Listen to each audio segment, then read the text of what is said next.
ఏమాత్రం బలం లేని హైదరాబాద్లో ఊహించని క్రేజ్ ని సంపాదించుకున్న పార్టీ అక్కడ మాత్రం ఉన్న చోటే నిలిచిపోయింది.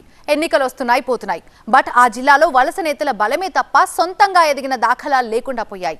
పోనీ వచ్చిన వలస నేతలైనా నిలుస్తున్నారా అంటే అది లేదు. తాజాగా నియోజకవర్గంలో పరిస్థితి అలాగే ఉందట.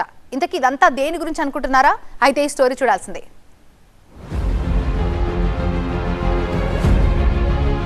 ఖమ్మం జిల్లాలో కనిపించని బీఆర్ఎస్. కొత్తగూడెంలో కారు షెడ్డుకు చేరిందా?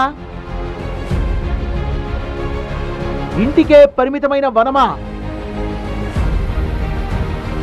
కొత్త ఇన్ఛార్జ్ వస్తారా? పాతవారినే కొనసాగిస్తారా? ఉమ్మడి ఖమ్మం జిల్లాలో కాంగ్రెస్ హవా ముందు మరోసారి చతికిలబడ్డ బీఆర్ఎస్ పార్టీ ఆ షాక్ నుంచి ఇప్పట్లో కోలుకునే పరిస్థితి కనపడడం లేదు. అసెంబ్లీ ఎన్నికల్లో 10-8 స్థానాలు కాంగ్రెస్, 1 స్థానం సిపిఐ గెలుచుకున్నాయి. భద్రాచలంలో బీఆర్ఎస్ గెలిచినా కొద్ది రోజులకే ఎమ్మెల్యే తెల్లం వెంకట్రావు కాంగ్రెస్ గూటికి చేరిపోయారు. ఉన్న 1 ఎంపీ స్థానం కూడా కాంగ్రెసే గెలిచింది. దీంతో జిల్లా మొత్తం కాంగ్రెస్ క్లీన్ స్వీప్ చేసినట్లయింది. అసలు ప్రతిపక్షమే లేకుండా పోయింది. ప్రతి నియోజకవర్గంలోనూ భారీ తేడాతో ఘోర ఓటమిని చవిచూసిన కారు పార్టీ తీవ్రంగా నష్టపోయింది. ఏ నియోజకవర్గం చూసినా ఏమున్నది గర్వకారణం అన్నట్టుగా అంతటా స్తబ్దత కనిపిస్తోంది. కొత్తగూడెం బీఆర్ఎస్ లో పరిస్థితి అందుకు భిన్నంగా ఏం లేదు. మొన్నటి ఎన్నికల్లో అనూహ్యంగా టికెట్ దక్కించుకున్న వనమ వెంకటేశ్వరరావు ఓటమి తర్వాత బయటకు రావడమే మానేశారట. ఇంతో నియోజకవర్గంలో పార్టీని నడిపించే నాయకుడే కరువయ్యారట. బలమైన నాయకత్వం లేక కొత్తగూడెంలో బీఆర్ఎస్ కార్యకర్తలు కూడా కామ్ గా ఉండిపోయారట. కాంగ్రెస్ మద్దతుతో ఇక్కడ సిపిఐ అభ్యర్థిగా విజయం సాధించిన కోనంనేని సాంబశివరావు తన పరిధిలో దూసుకుపోతుంటే ఓడిపోయిన వనమ వెంకటేశ్వరరావు మాత్రం ఇల్లు దాటి బయటకు రావడం లేదట.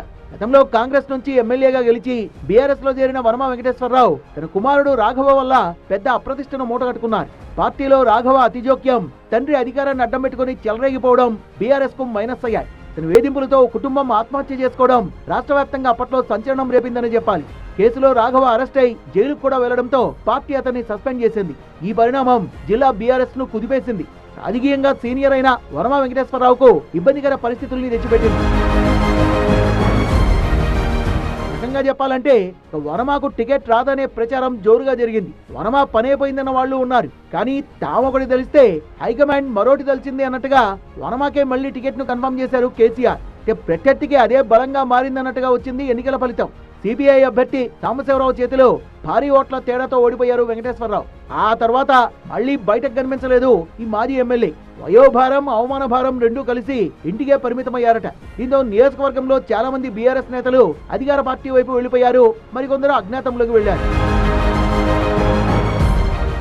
నడిపించే నాయకుడు లేడు, అధిష్టానం పట్టించుకోదు. ఫలితంగా నియోజకవర్గంలో బీఆర్ఎస్ అంతంత మాత్రంగా తయారైంది. పార్టీ సమావేశాలు, కార్యక్రమాలు తూతు మంత్రంగా జరుగుతున్నాయి తప్ప మునుపటి జోష్ లేదు. దాంతో చెల్లా చెదిరైపోయిన ద్వితీయ శ్రేణి నాయకత్వం, క్షేత్రస్థాయి క్యాడర్ తలో దిక్కు వెళ్లిపోయారు. ఇప్పటికైనా వనమ బయటకు వస్తారా? మళ్లీ యాక్టివ్ పాలిటిక్స్ చేస్తారా? లేక హైకమాండ్ కొత్త ఇన్ఛార్జిని నియమిస్తుందా అని గులాబీ శ్రేణులు గుసగుసలాడుకుంటున్నాయి. ఒకవేళ వనమ విముఖత చూపితే కొత్తగా వచ్చే నాయకుడు ఎవరనే సస్పెన్స్ కూడా ఏర్పడింది. అదే నిజమైతే ప్రతిపక్షంగా ఈ స్థాయిలో డీలాపడ్డ పార్టీ బాధ్యతల్ని భుజాన వేసుకునేందుకు నేతలు ముందుకు రావడం కష్టమనే ముచ్చట వినపడుతోంది. మరి కొత్తగూడెంలో పార్టీకి కొత్త కళ తీసుకొచ్చేందుకు త్వరలో జరగబోయే స్థానిక ఎన్నికల్లో సత్తా చాటేందుకు కొత్తగా హైకమాండ్ ఏం చేస్తుందో చూడాలి.